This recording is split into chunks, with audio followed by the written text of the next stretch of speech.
Hello and welcome to the Divorced Dadvocate. My name is Jude Sandoval and I am your host. And you are in the place where we help dads create a healthy and less traumatic divorce. That is what the Divorced Dadvocate community is all about and why we created it. Today, we are going to be talking about, are you a nice guy? ? And we're going to talk about that in the context of being a nice guy is basically being codependent. And so we're going to talk about defining what codependency is, describing what codependency is, and then some simple steps that you can take to stop being codependent or reduce codependency, because that runs on a spectrum. But before we get into it, I just wanted to remind you that the divorce quiz is still up on the website, an awesome tool to help you gauge where you're at in the divorce process compared to others who have gone through it. It takes about 10 minutes and it will give you some immediate results in 5 different categories of where you're at. And if you'd like, you also have the opportunity to chat with me for free and interpret those results or talk about anything that you've got going on with your divorce. So check that out. It's at the website at thedivorcedadvocate.com under the divorce quiz tab, or you can go to it directly at thedivorcequiz.com. Hope you'll take advantage of that. All right, so I first want to acknowledge the excellent article that Alicia Munoz has written about this, from which I'm basing this episode on, and that is How Do You Overcome Codependency, a Therapist's Guide. I will link that in the show notes below and give her credit because it is very well written. And if you want to see the full text of that, I highly recommend reading that, because that's what we're going to base what we're talking about today. Now, on our meeting last week at the group meeting, we had some conversation around being nice. And if you haven't heard that meeting, it is the last episode that we recorded, our introduction to the Divorcing Dads group meeting. It is a fantastic conversation from the men that showed up at the group, shared quite a bit. There were quite a few things that were shared, questions that were asked, support that was given by each of the men. And if you haven't listened to it, take a listen. And I would love for you to jump on one of our meetings. It's absolutely critical to get involved and stay with people in and around you that are going to help support you through this process. And that's why we structured these group meetings. But in this particular meeting, we had a conversation. We were talking about being nice and being a nice guy. And what being a nice guy is essentially a form of codependency. And so let's just quickly and briefly define what codependency is. And it's a relational dynamic where you over rely on others and their approval of you. You have a hard time experiencing yourself as distinct and separate from others, and you struggle to recognize and prioritize your needs. So that's pretty technical. This shows up where your partner's well-being becomes fundamentally entangled with your well-being, and putting attention on your partner's real or imagined reactions and responses feels safer and easier than putting attention on yourself.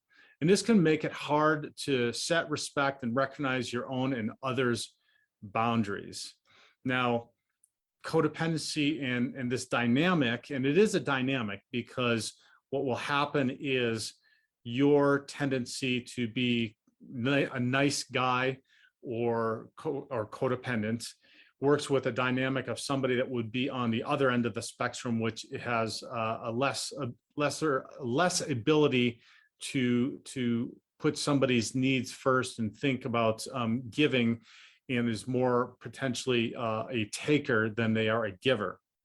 So this can show up in a dynamic in a relationship as getting along or keeping the peace. And I hear this very often from the dads that I work with that I just want peace. I just want our family to be happy. I just want it to be a good place. I just want it to be an environment that is conducive to everybody's joy. And sometimes that's a noble goal, dependent upon how you go about reaching that goal.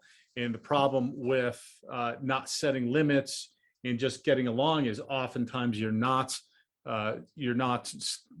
thinking about stating your needs or setting the boundaries around those, which not only is bad for the relational dynamic that you might be in with your soon-to-be ex or your current spouse, but it sets a very bad example for the children that are watching and that you're modeling for as to what a healthy relationship would look like. So if one person is overgiving and one person is overtaking, that then shows your children that is a healthy dynamic. And while you know that that's not necessarily the case, and you may not want to be doing that, and you may be just trying to keep the peace, you are absolutely setting an example. So when we talk about this, and we're going to talk about how this works and what this looks like in a brief example here, just know in working through this, and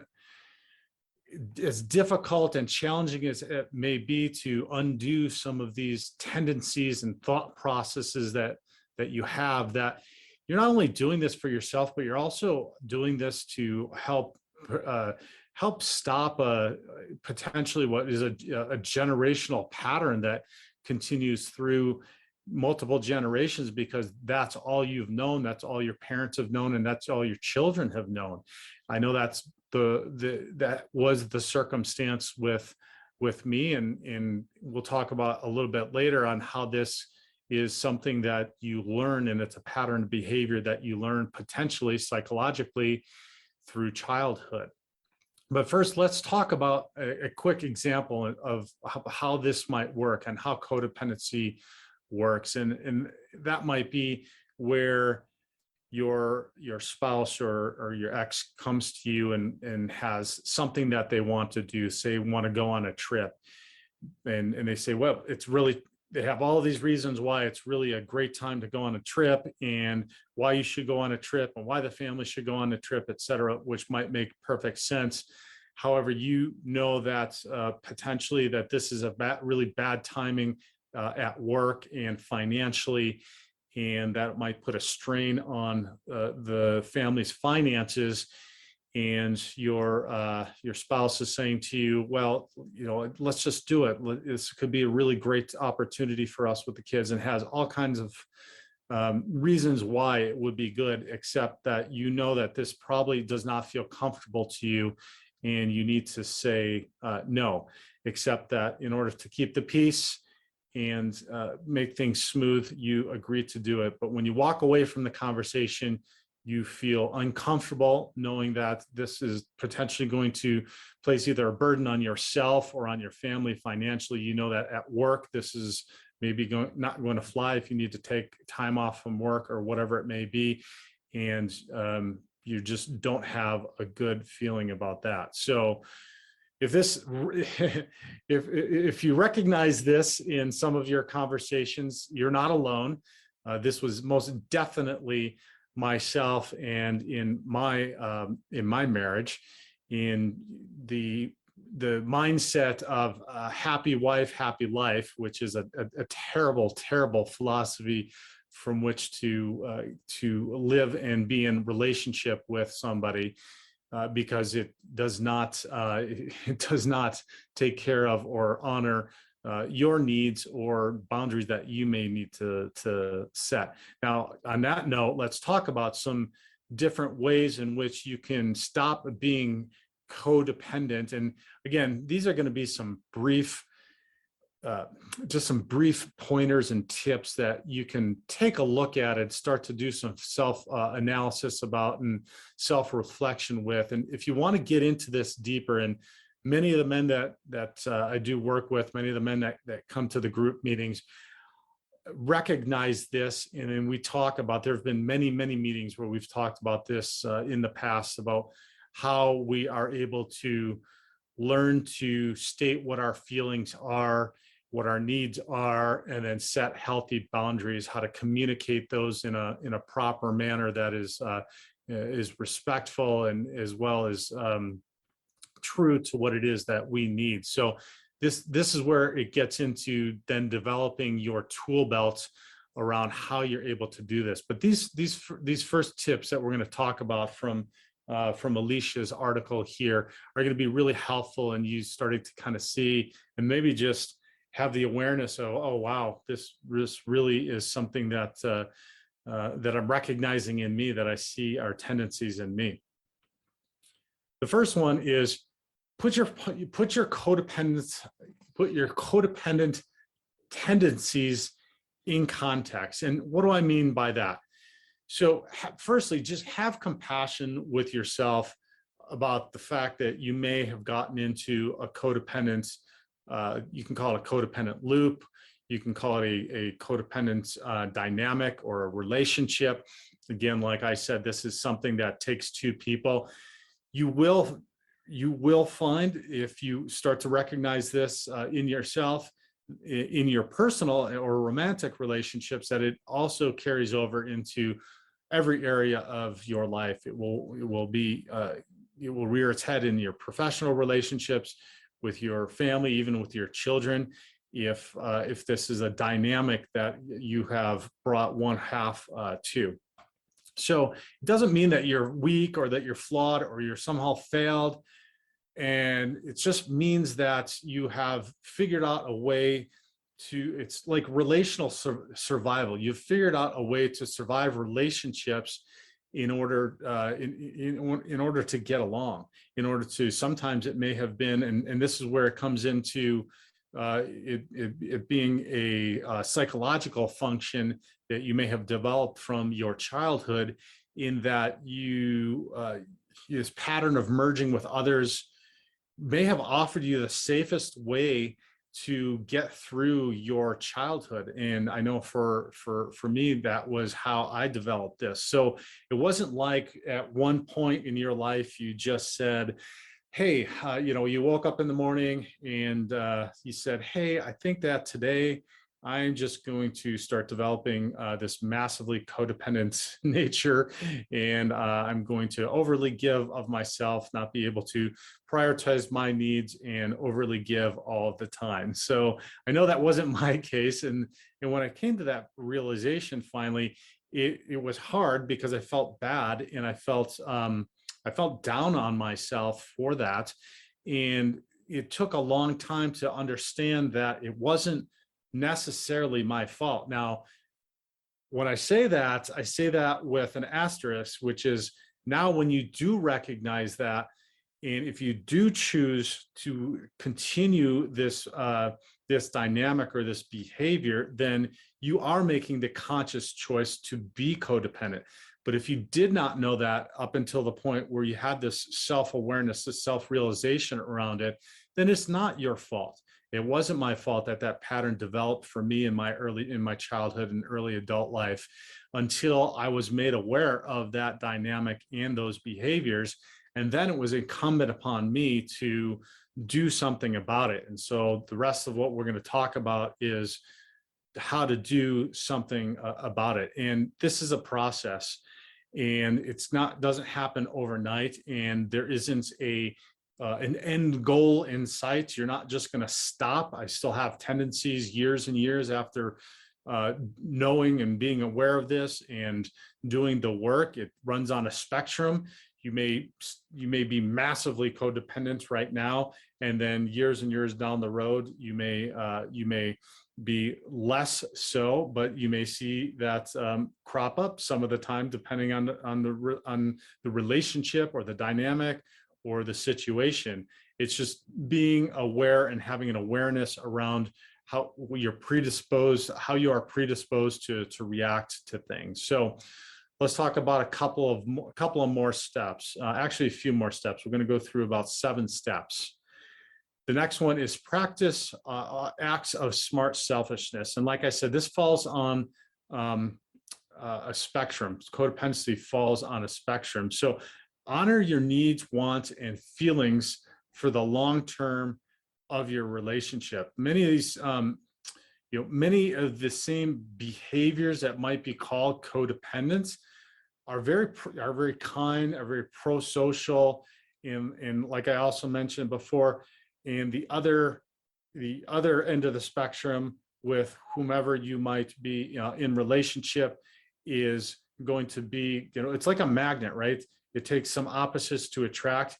In this dynamic, the relational dynamic that you may be in, it's going to take somebody that does not have those same kind, pro-social, thoughtful tendencies to be somebody that might be a taker more than somebody like you that is an overgiver. So you just start with some of those small acts of selfishness by looking at taking the time to look at and identify yourself and in what it is that you need. And that takes us to the next step, which is get to know your true needs. First, in doing that, you need to distinguish what your needs are from fear and avoidance.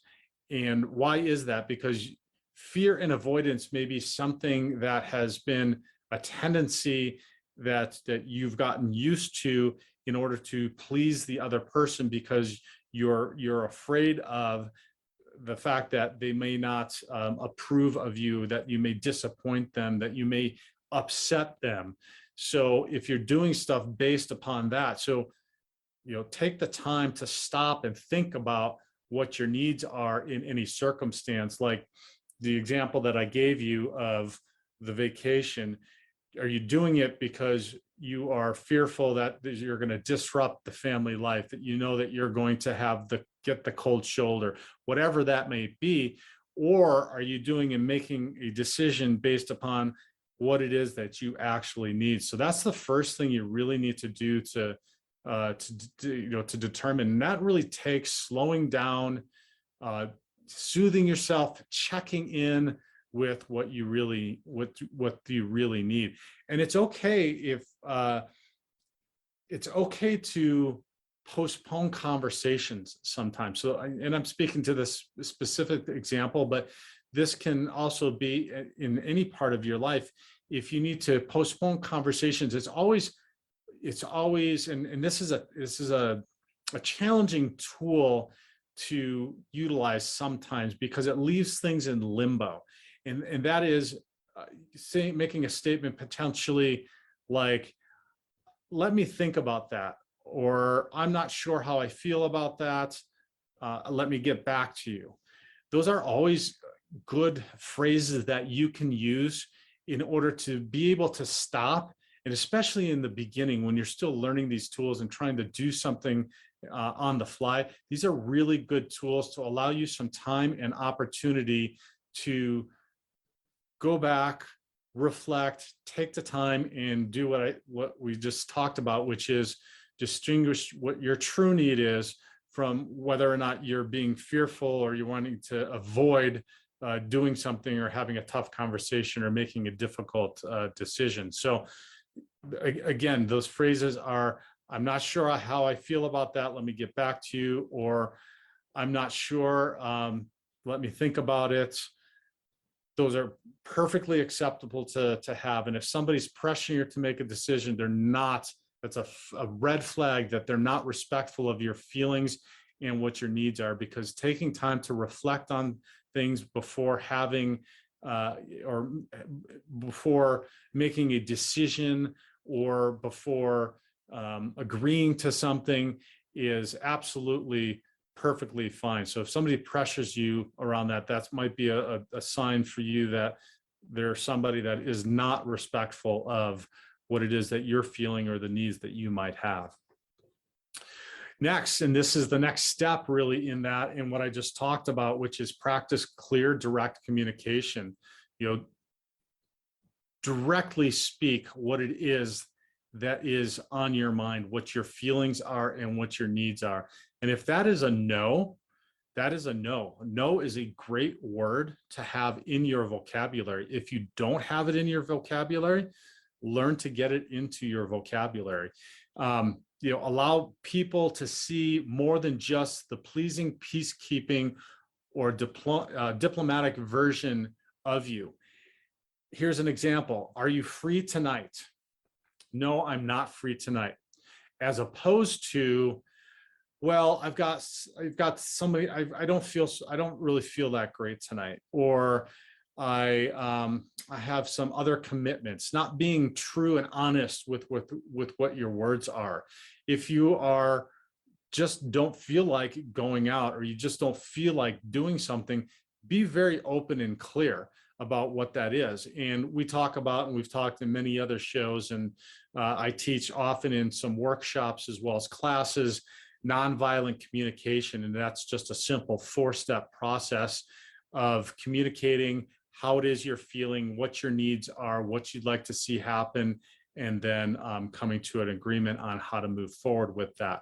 It is very, very awesome. It will completely transform your relationships, but it's not easy because, and trust me, to this day, it is not easy in doing it on the fly, because we have all these tendencies, codependent tendencies, narcissistic tendencies, whatever the tendencies we have that just trigger, that we just learn, and we've just automatically have learned to react with in relationships that come up immediately. So some of this is reprogramming not only how you think, but then how you behave based upon those immediate triggers that come up. And so learning to do the communication, the nonviolent communication, and also that phrase that I gave you previously, which is, I don't know how I feel about that.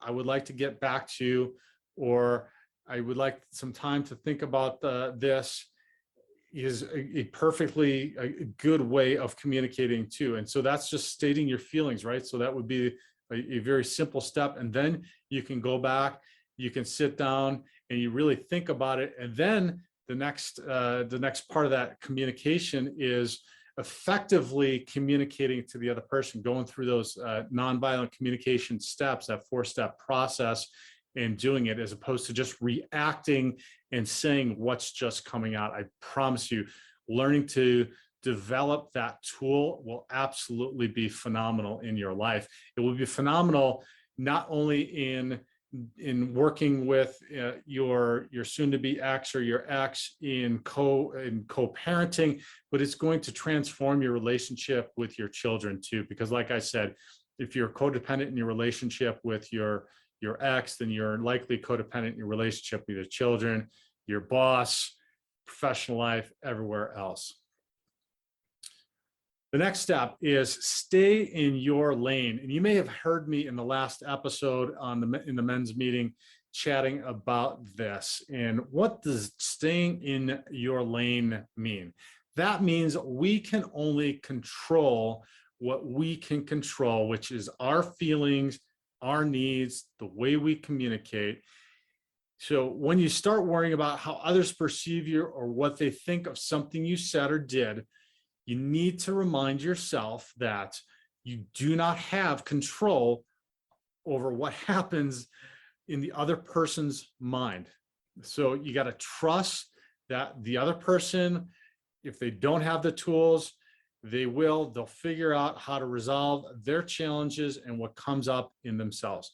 You have no ability to control how somebody is going to react to what it is that you say or what you do. And it is incumbent upon the other person to be equally as aware and mature in their communication to deal with and figure out how they're going to handle their lane or the other half of the dynamic.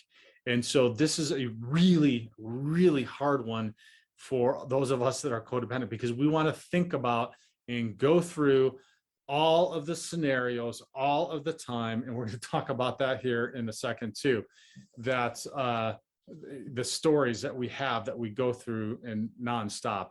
And actually, I'll just talk about that right now, because it is the next one. But we have these worst case scenarios and stories that go through our head, and we keep getting in this loop of what might happen, and we waste all of this time and energy around thinking about them, strategizing around them, trying to figure out how we can avoid those, or avoid the fear that's going to come up because based upon what we think might happen. Instead, if we just let go of those, open ourselves up to the possibilities that, most of the time, 99% of the time, those aren't going to even happen. You don't even know how that's going to happen or what's going to transpire, that we can be just taking that time to connect better with our feelings, our needs, our desires, and how we are going to, and our values really too, because this comes down to a deeper level of what our value systems are.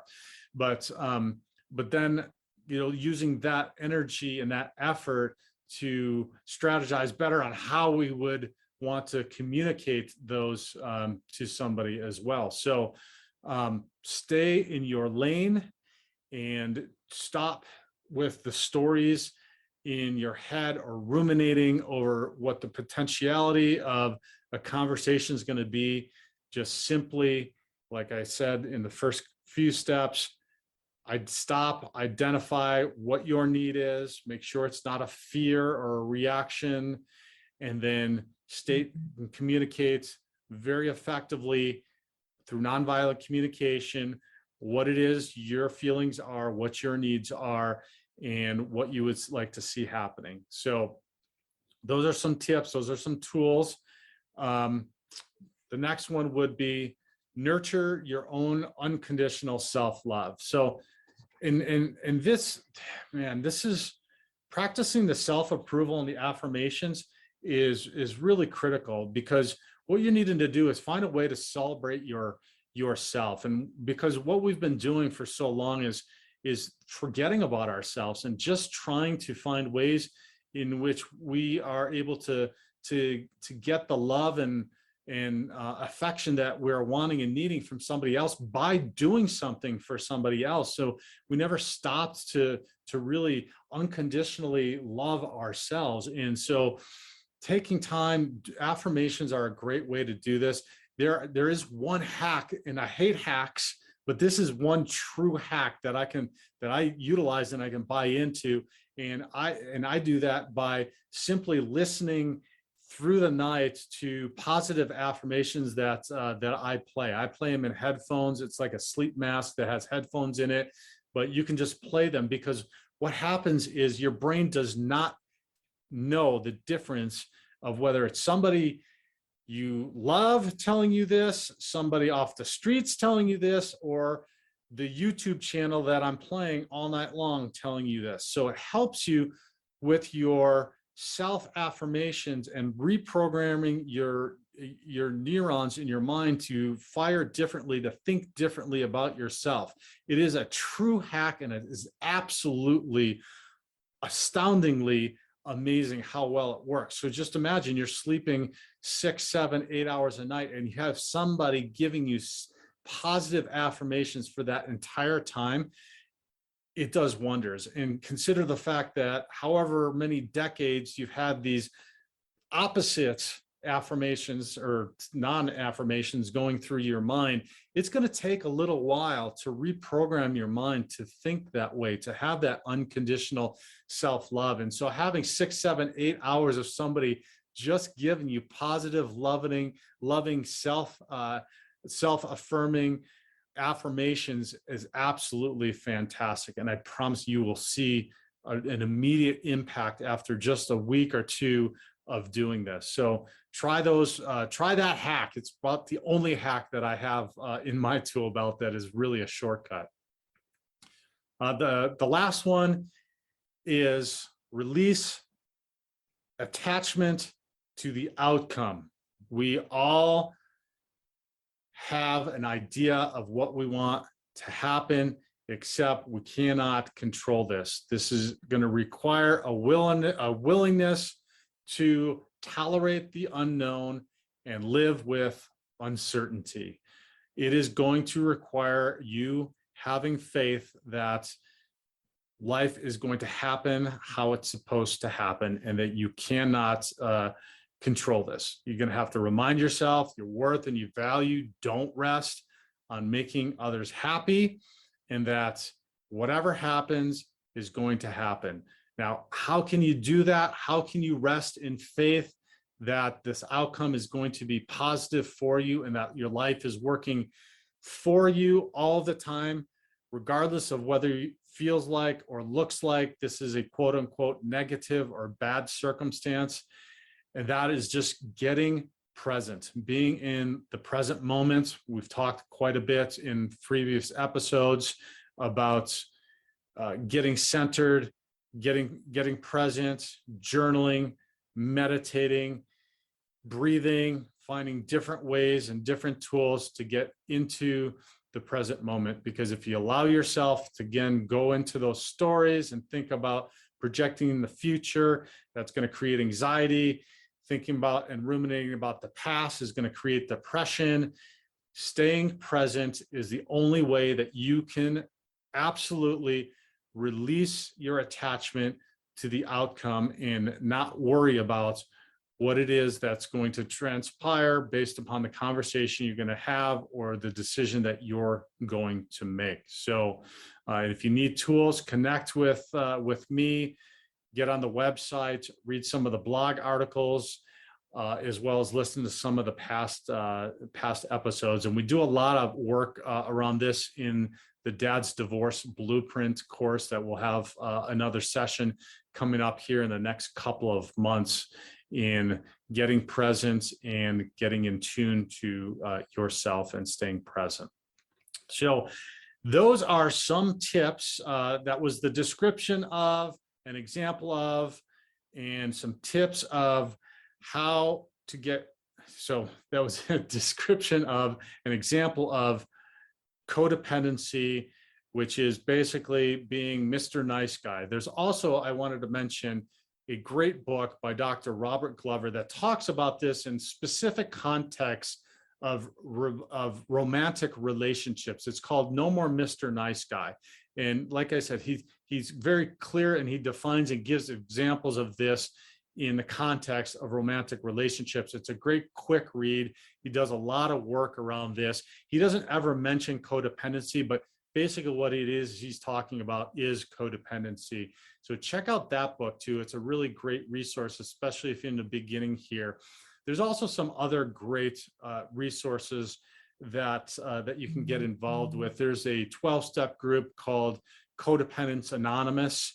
It's CODA, C-O-D-A. It's all across the country and in places all across the world if you're listening. And they have a 12-step process that is really fantastic and takes you with a mentor through the process to help you with a lot of what we're talking about today, but it's even more in depth. And it also helps you by partnering with somebody. And again, going through this stuff with a partner and somebody that's seen it is really helpful. Don't try to do this yourself. You can do it by yourself. I appreciate that, but I know the first time that I walked into a Codependence Anonymous meeting and sat and listened to everybody talking about some of the things that I just described, the examples that I just gave today. And literally the first thing that I said to myself was, oh my gosh, are these people reading my thoughts? Because this is exactly what I was thinking and how I was feeling. And the next thing I thought was, wow, I'm not crazy. There's other people that have these feelings. So again, if you feel like any of this stuff is resonating with you, and if you're feeling bad or upset about that, that's okay too. But just know there are a lot of people, and it's not your fault. Something that developed over time, likely psychologically through your childhood, that helped you survive, but is just now not serving you in your adult life and in your relationships in your adulthood, in your adult life, in adult relationships. So I hope that was helpful. Please connect. If you liked what I had to say, please share it with other divorced or divorcing dads. That is like the number one you can do. If you could do me that favor and just whatever podcast platform you're on, if you take that and post it to some social media, that would help immensely. I am the Divorced Advocate is on Facebook as well as LinkedIn, and helping to share that there will help us immensely. Don't cultivate that too much, but if you can help and get the word out with this information, that would be great. Like us, leave a comment, a mention, a star rating as well would help us so much. So thank you so much, and we'll talk to you next week.